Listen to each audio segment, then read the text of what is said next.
ஸ்டாலின் ட்விட்டரில், அதாவது எக்ஸ் பேஜில் ட்வீட் போட்டிருக்கார். இதுவரை என்ன ட்வீட்டு தெரியுமா? பறவைகளுக்கு உணவளியுங்கள் அப்படின்னு காக்கா ஃபோட்டோ, புறா ஃபோட்டோ, அதுக்கப்புறம் பறவைகள் ஃபோட்டோ. பறவைகளுக்கு உணவளிக்கணுமா, தண்ணி ஊற்றணுமா? இதுவரை ஸ்டாலின் இப்படி பேசியிருக்காரா? பறவைகள் மேலே பரிதாபம் வந்திருக்கா அவருக்கு?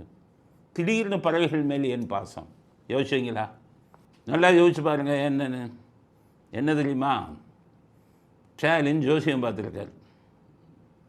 சிம்ம ராசி, அஷ்டம சனி. சாஸ்திரம் என்ன சொல்லுது தெரியுமா? சனி அஷ்டமத்திலோ இல்லை 7 நாட்டு சனியாவோ வந்ததுன்னா என்னென்ன செய்யணும்னு சொல்லுதுன்னா, காக்கைக்கு உணவு போடணும்னு சொல்லுது.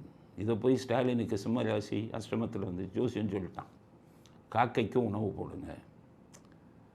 அதனால் காக்கைன்னு சொன்னால் கண்டுபிடிச்சிடுவோம் நம்ம. இவர் காக்கா ஃபோட்டோவையும் போட்டு பறவைகள் இதெல்லாம் போட்டு டெய்லியும் போடுறாரு. இப்போவே போடுறாருன்னு நினைக்கிறேன்.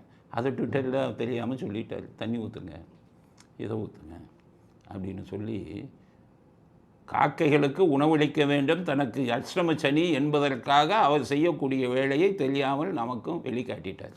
இதிலேருந்து புரிஞ்சுக்கங்க, பறவைகள் மேலே அவருக்கு அக்கறை கிடையாது, மனிதர்கள் மேலேயே அக்கறை இல்லையே. மனசாட்சி இல்லாமல் தமிழ்நாட்டு மக்கள் சொத்தை கொள்ளையடிக்கிற ஒரு ஆளுக்கு வந்து பறவைகள் மேலே இரக்கம் வருமா? அதனால் இதுக்காகத்தானே ஒரு சொல்லியிருக்காரு.